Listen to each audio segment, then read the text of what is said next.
Mga na-born again again, yung ating tinatalakay po, ito po yung mensahe. Sa katunayan, ang mensahe ng Pasko ay dumating ang Diyos at siya ay nanirahan sa piling natin at siya po ngayon ay naninirahan sa iyo. No, yun po ang tawag doon ay Emmanuel. Emmanuel, God is with us. Yun po ang Pasko at napag-aralan natin na maari sa panahon natin, itong mga Nicolaitans na ito po yung pumasok sa iglesia na pati yung katuruan ng mga Nicolaitans ay kanyang nilulunok na. Tandaan po natin na ang Pasko, hindi po ito pag-iibigan at pagbibigayan. Hindi po yan ang mensahe ng Pasko. Hindi po ang mensahe ng Pasko ay pagmamahalan at pagririgaluhan. Maganda po yun. Pero hindi po yan ang tunay na mensahe ng Pasko. Hindi po ang tunay na mensahe ng Pasko ay Noche Buena. Hindi po bagong damit, queso de bola at mamon at bagong damit.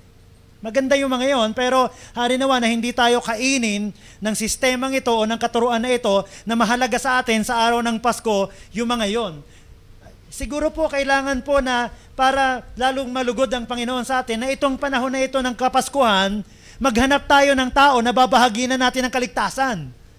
Kasi yun po ang regalo na ibinigay ng Diyos.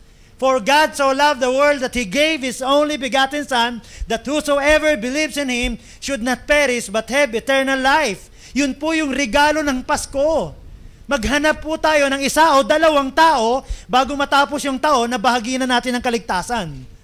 Baka po kasi matapos yung Pasko, excited ka sa regalo, excited ka sa reunion, excited ka sa pagkain, pero hindi ka na-excite na ibahagi yung mabuting balita ng kaligtasan na yun po ang Pasko. Magandang hapon po sa inyong lahat. At masaganang Kapaskuhan. Itutuloy lang po natin yung pag-aaral. Pag-aaralan natin yung binasa kanina doon sa unang Korinto, kabanatang 6 at 19 na talata at 20. Pero napansin ko po na itong unang sulat ni Apostol Pablo sa mga taga-Korinto ay naglalaman po ng katuruan para sa mga bagong mananampalataya. Bagamat matagal na silang mananampalataya, batay dun sa sulat, pero yung sulat niya, hindi pa sila nagbago sa kanilang pananampalataya.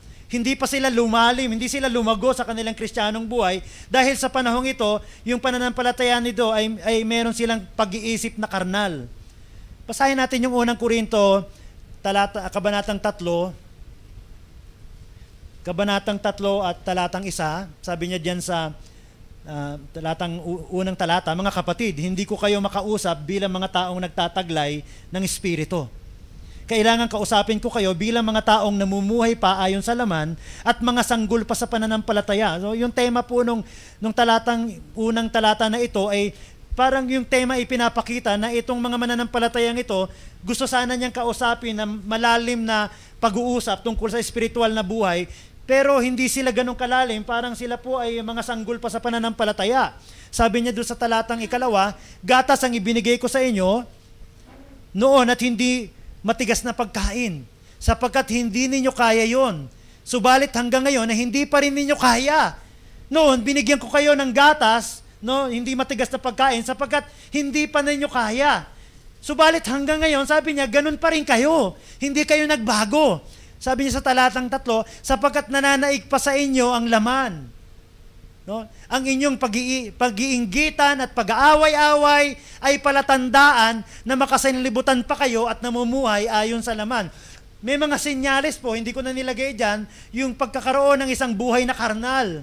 Kapag ang isang tao po ay baloktot yung kaisipan, yung pag-uugali niya, dati pa siyang ganon, bago siya nakakilala, ay hindi pa siya lumalago. Karnal po ang tawag. Basahin natin sa New King James na pagkasalin sa verse 1.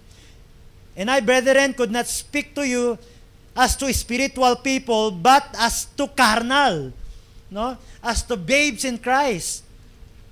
I fed you with milk and not with solid food, for until now you were not able to receive it, and even now you are still not able. 3. For you are still carnal, for where there are envy, strife, and divisions among you, are you not carnal and behaving like mere men? Parang mga sanggol, namumuhay pa ayon sa laman. Ang isang sanggol po ay maraming bagay na hindi pa alam sa kanyang buhay. Tandaan po natin, ang isang sanggol, maraming hindi pa alam sa kanyang buhay. Yung toddler, bagamat yan ay makilos na yan, marami nang ginagawa, marami siyang tinatanong, pero marami pa siyang hindi alam sa kanyang buhay, kaya marami siyang katanungan sa kanyang buhay. Ang halos buong kabanata ng bahaging ito ng sulat po ng Apostol Pablo sa mga taga-Korinto ay may mga kataga na kapansin-pansin. Kung titignan natin yung talata, yung kabanatang 6, napakakapansin-pansin po yung sinasabi niya dyan. Sa talatang 2 ng kabanatang 6, hindi ba ninyo alam? Sabi niya. Tinignan ko yung ibig sabihin nun. Parang sinasabi niya na, hindi pa ba ninyo pinaniniwalaan? Hindi pa ba kayo kumbinsido? O hindi niyo pa alam? Ganun ang gustong sabihin ng katagang yon. Na ang mga hinirang ng Diyos ang hahatol sa sanlibutan? Hindi nyo ba alam? Na mga hinirang ng Diyos, ang mga Kristiyano, ang hahatol sa sanlibutan? Kung kayo ang hahatol sa sanlibutan, hindi ba ninyo kayang hatulan ang ganyang kaliit na bagay? May problema sila eh. Malaki po yung problema nila tungkol sa pag-aawayan, inggitan, kampi-kampi, no? Yung ako kay Apollos, ako kay Pablo, ako kay Kristo, no? Nagkakaroon sila ng kanya-kanya pagalingan. Parang nakikita ko na yung tinatanong niya, hindi nyo ba alam? No? Maraming mga Kristiyano na hindi niya alam yung maraming bagay. Sabi nung talatang 3, hindi ba ninyo alam na hahatulan natin ang mga anghel? Alam niyo ba yan? Hahatulan natin ang mga anghel? No? Gaano na lang ang mga bagay na may kinalaman sa buhay na ito? Kung hindi mo alam yung mga bagay na ito, yung mga bagay na issue sa iyong buhay, yung mga bagay na merong suliranin sa iyong buhay, yung mga hinaharap mo mga suliranin, hindi mo ba alam na merong kang kapangyarihan, ikaw nga ihahatol ng mga anghel? Sabi niya doon sa talatang 9 at 10, hindi ba ninyo alam? Parang sabi ko, redundant na yata ito Merong gustong sabihin ng Diyos. No? Na ang mga makasalanan ay walang bahagi sa kaharian ng Diyos. Alam namin, Lord. No? Huwag ninyong dayain ang inyong sarili ang mga nakikiapid. Kasi sa panahon natin, ano na po no? Masyado nang po yan masyado na pong mababaw na issue ng buhay. Sumasamba sa Diyos-Diyosan. Parang sa panahon natin masyadong mababaw na issue na yan kasi sa lumang tipan pinapatay po yung mga gumagawa niyan Yung sumasamba sa Diyos-Diyosan, nakikiapid. Yung sumasamba sa Diyos-Diyosan, hindi lang po ribulto yun Pag sinabing sumasamba sa Diyos-Diyosan, ito po ay nagbibigay siya ng mas mahalagang panahon hindi sa Diyos.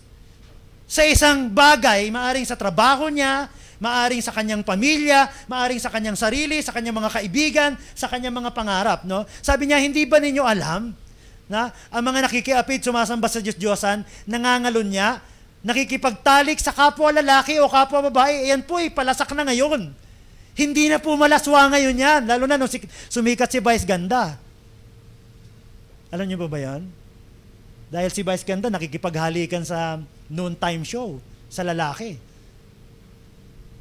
Alam niyo ba yon? Yung mga hindi nanonood, gusto ko kayong bigyan ng impormasyon na si Vice Ganda nakikipagbiruan, nakikipagyakapan at nakikipaghalikan on camera na may mga bata pong nanonood ng mga oras na yun kasi noontime po yun na nakikipaghalikan sa lalaki, nakikipagharutan sa lalaki. Ito po habang tumatagal, nagiging pangkaraniwan na lang at hindi na po malaswa. Ang alam ko, nung panahon ng mga lolo't lolo natin, bawal po yung gawain na ganon. Pag yun ay ginawa mo, pwede kang ikulong. No? Mahalaga po makita natin yon. Verse 10, nagnanakaw. Parang tinatamaan din ako dyan. Nagnanakaw ng sagot. Nagnanakaw ng mga, huwag natin banggitin, sakim.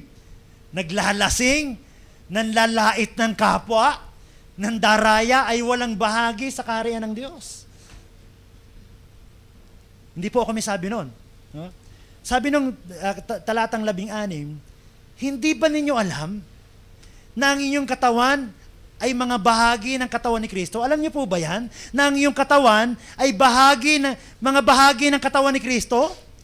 Kukunin ba ng bahagi ng katawan ni Kristo upang gawing bahagi ng katawan ng isang babaeng nagbebenta ng aliw? Hindi. Mukhang may issue sila doon sa kanilang iglesia, doon sa kanilang samahan, doon sa kanilang pagkakapatiran, doon sa kanilang pinag-aaralan o sa kanilang mga uri ng pamumuhay na meron silang problema tungkol po sa issue ng prostitution. Dahil po yung Korinto ay nandito po yung sabi ng mga eksperto, nandito yung templo ni Diana. Na may mga prostitute puro na sumasamba sa kanilang Diyos. 16. Hindi ba ninyo alam na nagiging isa ang katawan ng bayarang babae na nakikipagtalik sa kanya sapagkat sinasabi ng kasulatan, ang dalaway magiging isa. Napansin nyo ba na parating sinasabi na hindi nyo ba alam? Sa putong ito, tila bang maraming hindi alam ang mga mananampalatayang ito patungkol sa kanilang relasyon kay Kristo. Napakaraming mga mananampalataya sa ating panahon na tila ba hindi nalalayo sa mga mananampalatayang ito. Maraming mga mananampalataya na tila ba nalimutan na sila po ay bago ng nilalang. Simula nang sila ay manampalataya kay Kristo, maraming mga mananampalataya na maraming hindi alam ang patungkol sa kanilang espiritual na buhay. Marami silang alam patungkol sa kanilang trabaho, sa kanilang cellphone, sa mga artista, sa mga chismis sa palipaligid, sa mga balita, pero wala siyang alam sa mga bagay patungkol sa kanyang espiritual na buhay. Nananatili silang bansot sa kanilang espiritual na buhay. Dahil hindi po sila interesado. Maraming mga mananampalataya, maraming hindi alam patungkol sa bagay na espiritual. Nananatili po silang bansot. Hindi nagbabasa ng Bible. Hindi nananalangin. Nananalangin lang siya pag may problema siya. Hindi aktibong nakikiisa sa iglesia na siya tinawag ng Diyos. Kaya hulaan nyo kung anong pamagat natin ngayon. Hindi nyo ba alam? Hindi nyo ba alam? Bakit ba pag nasa simbahan ng isang tao, mabait? No po? Bakit pinagsisikapan nilang maging mabait o hindi gumawa ng masama kapag nasa loob ng simbahan? Bakit hindi sila nagmumura sa simbahan? No? Bakit kaya hindi sila naninigarilyo sa loob ng simbahan? Ano po? Bakit kaya hindi sila umiinom sa loob ng simbahan?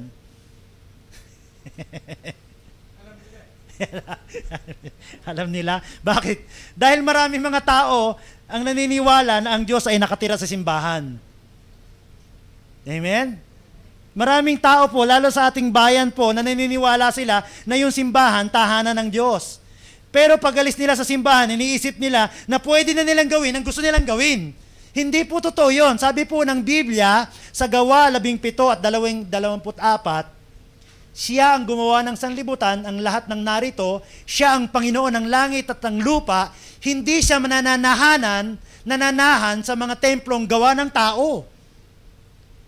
Kinukot po ni Esteban yung sa Old Testament, yung sa Lumang Tipan, na sinabi po ng Panginoon nung itinalaga yung templo. Basahin natin yung talata ngayong hapon. Napakahiwaga po nitong talatang ito. Hindi ba ninyo alam na ang inyong katawan ay templo ng Espiritu Santo na nasa inyo at ipinagkaloob ng Diyos sa inyo? Hindi na ninyo pag-aari ang inyong katawan? Narinig po ba natin yan? Nabasa po ba natin? Nakikita po ba natin? Hindi na ninyo pag-aari ang inyong katawan. Praise the Lord. Sapagkat binili na niya kayo sa isang halaga. Kaya't gamitin ninyo ang inyong katawan upang maparangalan ng Diyos. Gustong sabihin ng dalawang talatang yan na kung ikaw ang templo ng Diyos, una, nakatalaga ka lamang para sa gawain ng Diyos. Yung templo po ng Diyos ay nakatalaga lamang po sa gawain ng Diyos. Sabi po nung talatang 20, sapagkat binili niya kayo sa isang halaga, kaya't gamitin ninyo ang katawan upang maparangalan ng Diyos. Doon po sa templo, sa Lumang Tipan, hindi po ginagamit yung templong yon sa sayawan.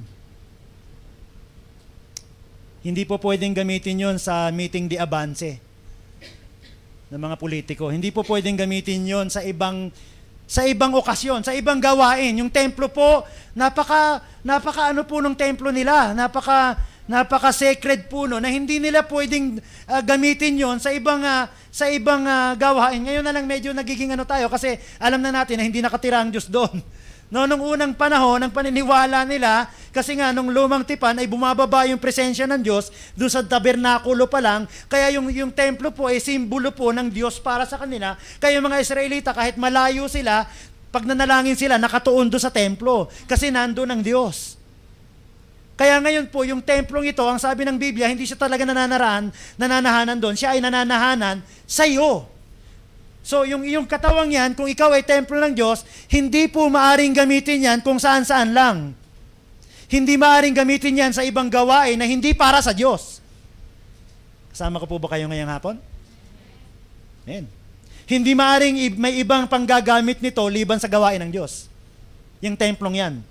Bilang templo po ng Diyos, dapat gamitin ito sa paraang ayon sa kagustuhan ng may-ari. At yun po ang Diyos. Dapat po yung templong ito ay abala sa gawain ng Diyos. Amen. Hindi maaring sabihin, hindi pwede gamitin ito kasi busy sa ibang gawain. Hindi pwedeng sabihin na yung templo gagamitin sa gawain ng Panginoon at sasabihin, hindi pwede, busy kasi ngayon eh. Next week na lang.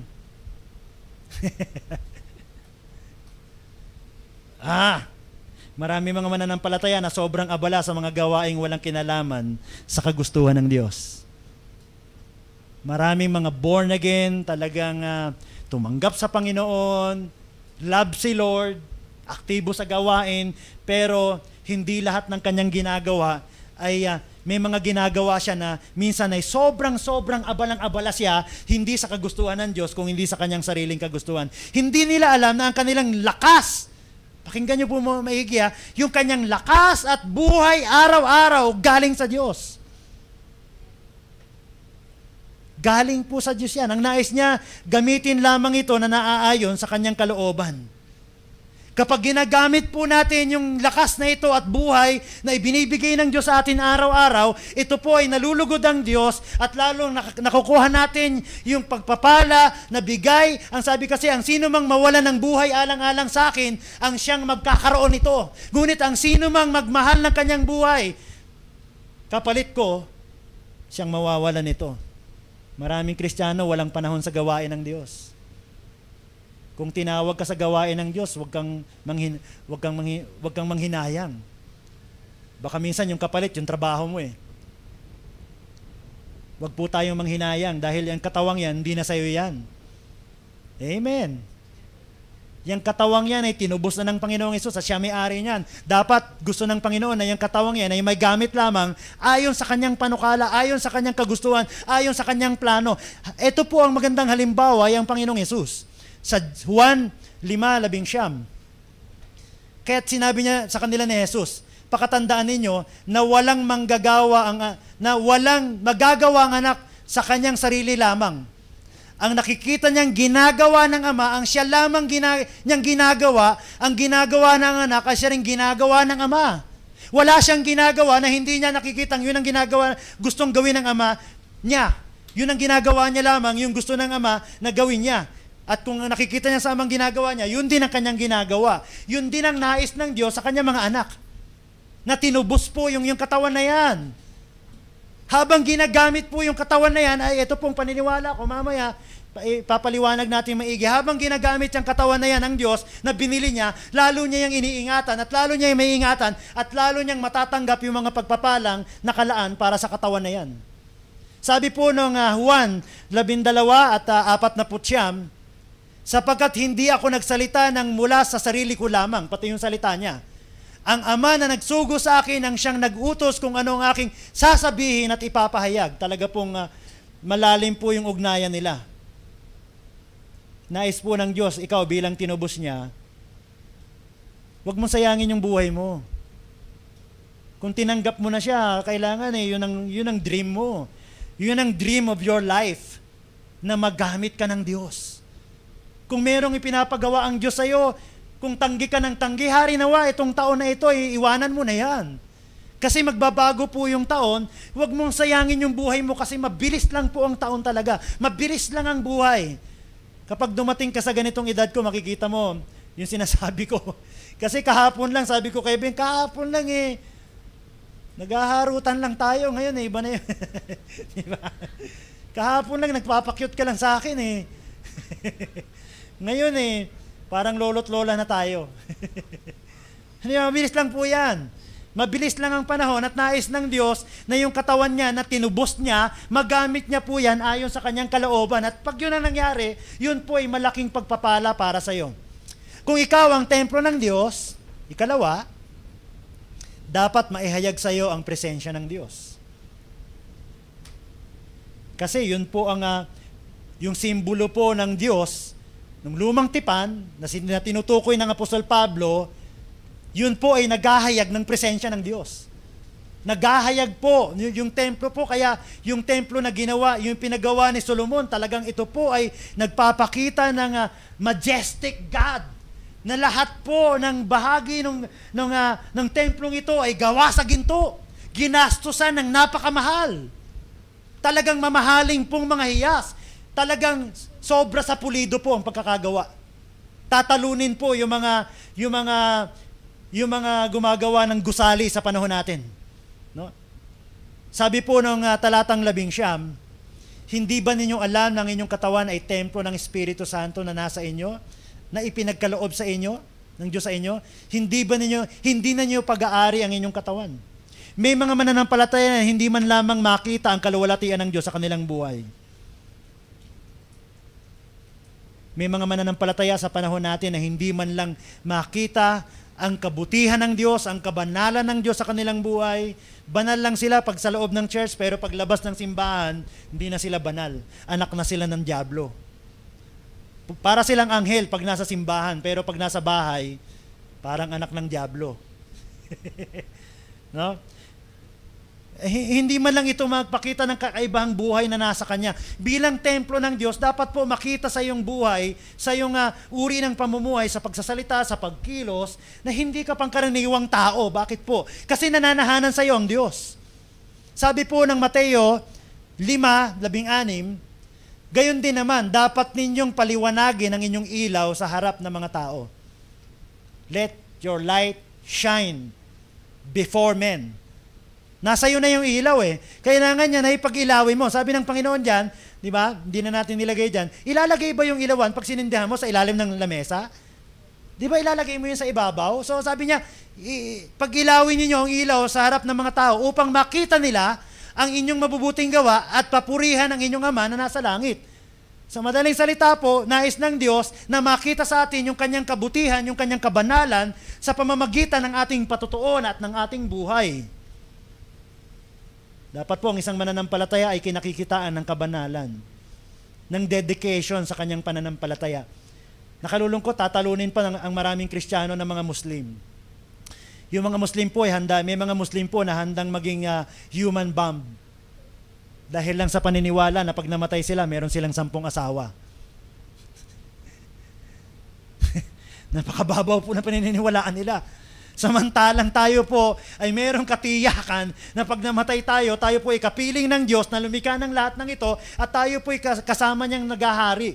Sabi po ng Gawa 1:18 talata, subalit tatanggap kayo ng kapangyarihan. May kapangyarihan ka dahil ang banal na Espiritu ay nananahanan sa iyo, pagbaba sa inyo ng Espiritu Santo, at kayo'y magiging mga saksi ko sa Jerusalem, sa buong Judea, sa Samaria, at hanggang sa dulo ng daigdig. Marami na po ako nakausap niyan, Pastor, hindi ako marunong magturo hindi ka naman pinagtuturo Iba po yung preacher sa witness. Lahat ng Kristiyano po ay saksi. Anong sasaksi niya? Yung alam niya. Ano yung alam niya? Yung kaligtasan. Kailangan alam mong isaksi yung kaligtasan na yan. Paano ka naligtas? Paano mo natiyak na ligtas ka? At pwede mong ibahagi yan sa hindi mananampalataya. Yun po ang nais ng Diyos. No? Kaya napakahalaga po mga kapatid na kung ikaw ay templo ng Diyos, dapat mahayag sa iyo ang kanyang kaluwalhatian. Yung kanyang kabutihan, makita sa iyo yung wangis ng Diyos na ginawa niya nang ikaw ay naligtas, ginawa kanyang bagong nilalang. A new creation. Gusto kong pag-isipan natin, kaya siguro hindi na dapat natin anyayahan ng Diyos sa ating mga awitin. Diba? Come and make me your home. Talaga namang home ka ng Diyos Ba't inaanyayahan mo pa ang Diyos na maging home? Nung tinanggap mo ang Panginoon, tinanggap mo yung banal na Espiritu at siya ngayon ay nananahanan sa iyo at nais po ng Diyos na yung Espiritong yan ay makita sa iyong buhay, yung kabanalan na yan, yung kaluwalhatian ng Diyos. No? Kung ikaw ay templo ng Diyos, dapat mong ituring na ang iyong katawan ay banal. Sabihin nga po natin, banal. Yan. Turing mo yung katawan mo na banal. Sabi po ng talatang 11. Alam ba ninyo na ang inyong katawan ay templo ng Espiritu Santo na nasa inyo? Titira ba yung Espiritu Santo sa isang hindi banal na lugar? Sa isang lugar na marumi? No? Na nasa inyo at pinagkaloob ng Diyos sa inyo, napakabuti ng Diyos, pinagkaloob niya sa iyo, bagamat hindi ka karapat dapat, tinirahan ka niya, hindi ninyo pag-aari ang inyong katawan. Dahil ikaw ay templo ng Diyos, hindi maaring pumasok ang anumang makapagpapadumi dito. Pakinggan niyo po maigi, yung lumang tipang na templo, hindi po pinapayagan doon yung anumang bagay na makapagpaparumi ron. Sa katunayan, sa lumang tipan, yung mga may kapansanan, hindi po pinapapasok doon. Alam niyo ba yung eunuko na sumamba doon sa Jerusalem? Sa labas lang siya. Bawal kasi ron yung kinapon. Lalo na kung pinutulan ng ari. Basahin niyo po sa Leviticus, bawal po yun. Bawal po yung may regla. Kahit regla lang, bawal doon pumasok. Bawal po roon ang anumang makapagpaparumi. No? Bawal po roon pumasok doon sa templong yun nung walang bahagi sa bayang Israel. Anong ibig sabihin po nito? May mga bagay po na hindi na pwede sa iyong katawan. Bawal. Hindi na dapat pumasok dyan yung galit, inggit, kayabangan, sama ng loob, hinanakit. Kakalungkot, maraming Kristiyano na ganito, naglilingkod sa Panginoon pero punong-puno ng galit at hinanakit, tampo, kayabangan, pagmamataas. Merong mga mananampalataya na tinatabi niya. Yun po ang pinag-aralan natin ng Revelation, na may mga iglesia na sobrang sipag sa gawain, talaga lahat ng activity kasama sila, meron silang mga ministry, pero meron silang tinagong masama sa kanilang buhay na sabi ng Panginoon, pag hindi mo inalis yan, pupunta ako dyan, kukunin ko yung ilawan. Bilang paglalarawan, parang ganito po yan. Yung ahas na nasa kulungang salamin, di ba? Nilalagay yung ahas doon. Nilagay yung daga. Takot na takot yung daga. Buti na lang, tutulog yung ahas. Ginawa ng daga, tinakpan niya ng tinakpan yung ahas. Tinakpan na niya ng mga kusot na nandun sa kulungan ng ahas. Tapos na natakpan na, sabi, ay salamat, nakahingan ako. Wala na yung ahas. Wala na nga ba yung ahas? Nandun, natutulog lang. Tutuklawin ka rin noon, barang araw. Alam niyo po, yung mga bagay na itinatago natin sa Diyos, dapat huwag tayong kumampante. Madali ko sabihin na pag merong mga bagay po na hindi sang-ayon sa ating buhay, sa kanyang kagustuhan, sa kanyang salita, dapat hindi tayo natatahimik, hindi tayo mapakali kasi may mga bahagi sa iyong buhay na hindi dapat nakatira roon. Merong mga bagay sa iyong buhay na hindi welcome dahil ikaw ay templo ng Diyos. Hindi po maaring anumang bahagi ng ating katawan ay ipailalim muli sa kasalanan. Dahil kapag ito po ay ginawa natin, muli na namang ito nga alipinin o kakasangkapanin sa paggawa ng kasalanan. Kailangan po walang bahagi ng iyong katawan, maging isip, bibig, kamay, paa, walang bahagi ng iyong katawan na ipinapaalipin muli sa kasalanan dahil pag ginawa mo yan, muli na namang aalipinin ito ng kasalanan. Ang tawag doon, magiging zombie yun. Sabi po ng Roma, Kabanatang 6 at 12, huwag na ninyong paghariin ng kasalanan sa inyong mga katawang may kamatayan upang hindi na kayo maalipin ng masasamang hilig nito. Sinasabi po ni Apostol Pablo doon sa Roma na huwag na nilang gawin ito kasi pag ginawa na nila ito, huwag na ninyong ipailalim sa kapangyarihan ng kasalanan. May kapangyarihan po yung kasalanan, ang alinmang bahagi ng iyong katawan bilang kasangkapan sa paggawa ng kasamaan. Sa halip, pasakop kayo sa Diyos bilang mga taong namatay na at muling binuhay at ihandog ninyo sa Kanya ang inyong katawan bilang kasangkapan sa kabutihan. Dapat po ang isang Kristiyano aktibo po sa pagpapasakop sa Diyos. Nandoon po yung kagalakan eh. Nandoon po yung kasiyahan ng buhay. Mga kapatid, hindi maaring sa loob ng templo ng iyong katawan ang anumang di makalulugod sa Diyos. Hindi po maglagay ka na po sa iyong buhay, no vacancy. Galit, di ka na welcome dito. Inggit, di ka welcome.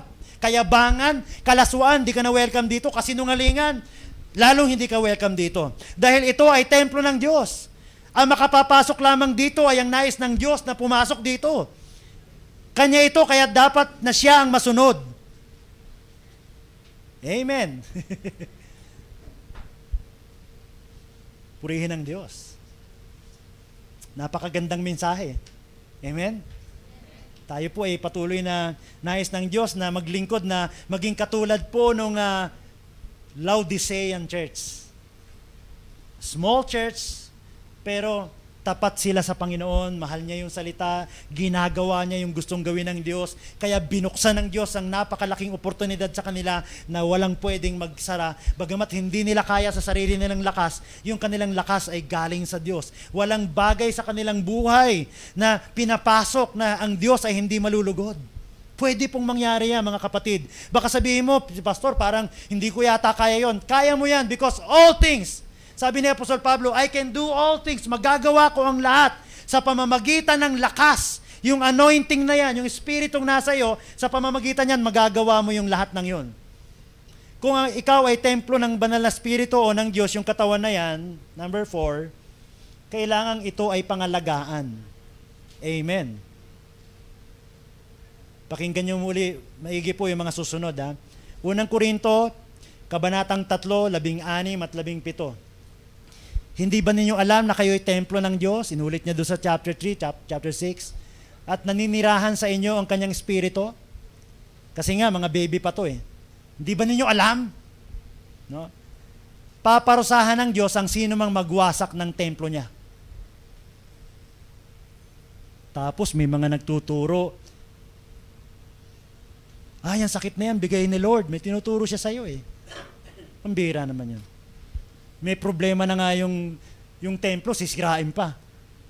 Kung may problema yung kisame, hindi sasabihin ng Diyos, sira yung kisame, kaya sirain na natin yung pinto. Sira yung kisame, ayusin yung kisame. Di ba ano sabi po? Parurusahan ng Diyos ang sino mang magwasak ng templo niya. Sapagkat banal ang templo ng Diyos at kayo ang templong yan.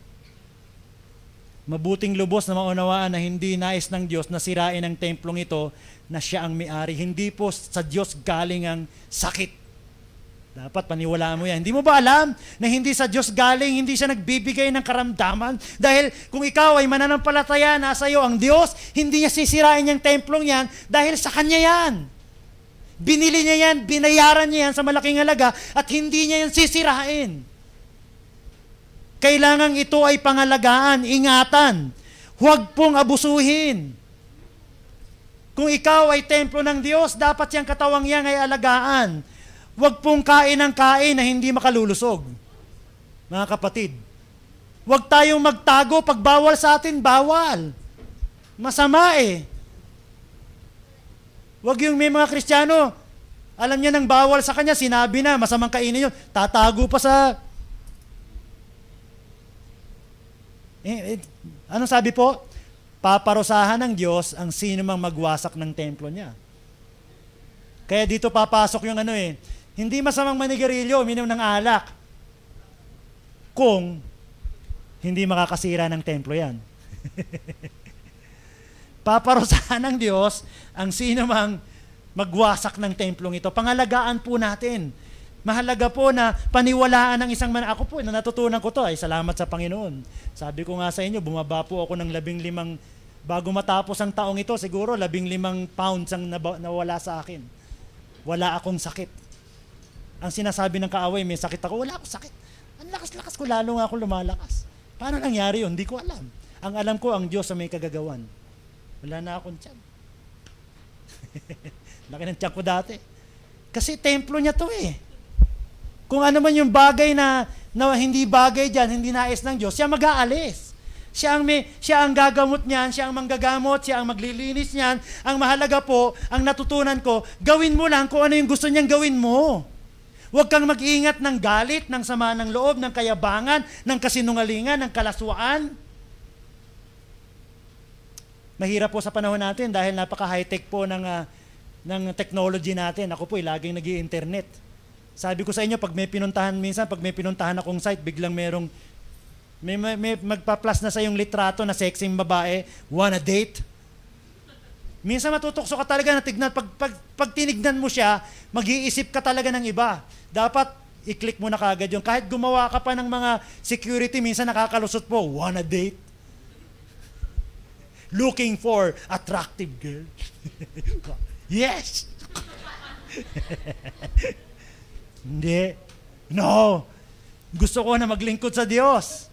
Gusto ko na patuloy na lumago sa Kanya at magamit niya yung aking buhay dahil ako ay templo ng Diyos. Mahalaga po makita natin, mga kapatid, na ito ay templo ng Diyos, kailangan itong pangalagaan. Kung ito'y pangangalagaan mo, lalo't higit na nais ng Diyos na pangalagaan niyang templong yan. Habang ibinibigay mo yung buhay mo sa Panginoon at pinapagamit mo yung katawan na yan, lalo niyang pinagyayaman yung kalusugan na yan. Kapag mayroong mga bagay na ginawa mo na hindi kagustuhan ng Diyos, may mga bagay na mangyayari sa katawan na yan na hindi kagustuhan ng Diyos dahil ikaw ay umaani ng mga bagay na inihasik mo sa katawan na yan. Kaya maging maingat po tayo, mga kapatid.